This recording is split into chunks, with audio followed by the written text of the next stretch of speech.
श्री स्वामी समर्थ. स्वामींची इतकी सेवा नामस्मरण करूनही आपली इच्छा का पूर्ण होत नाही हा प्रश्न बऱ्याच स्वामी भक्तांना पडतो. बरेच स्वामी भक्त असे म्हणतात की ते निरपेक्षपणे स्वामी सेवा करत असतात. केवळ स्वामींची सेवा घडावी, आपल्या सेवेत कधी कमतरता राहू नये. जी आपण स्वामींची सेवा करणार आहोत ती मनापासून असावी असा अनेकांचा आग्रह असतो. स्वामीचरणी अगदी लीन होतात, पण अनेकदा कळत नकळत काहीतरी अपेक्षा, मागणे ठेवले जाते.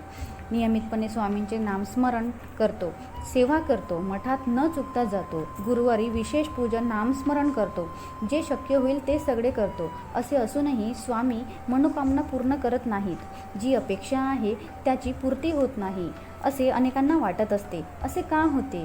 यावर उपाय काय? स्वामी सेवा केली तरी नेमके काय चुकते?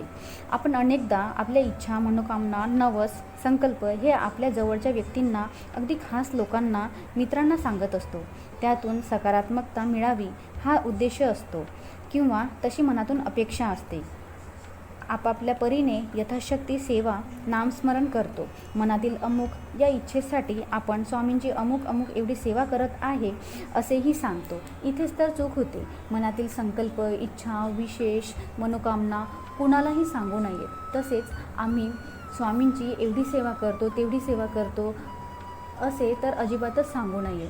आपली इच्छा गुप्त ठेवावी. अगदीच बोलावेसे वाटले तर मनातल्या मनात स्वामींना सांगावे. स्वामींवर अपार श्रद्धा आणि दृढ विश्वास ठेवावा. स्वामी नक्कीच शुभ करतील. स्वामी महाराजांप्रती केवळ नम्र, शरणागत आणि समर्पण भाव असावा. स्वामींवरील निष्ठा आणि श्रद्धा कधीही गमावू नका. स्वामींवर विश्वास ठेवा आणि सतत नामस्मरण करत राहा. इच्छा लवकर पूर्ण नाही झाली तरी निराश होऊ नका. इच्छा नक्कीच पूर्ण होईल याची खात्री ठेवा. श्री स्वामी समर्थ.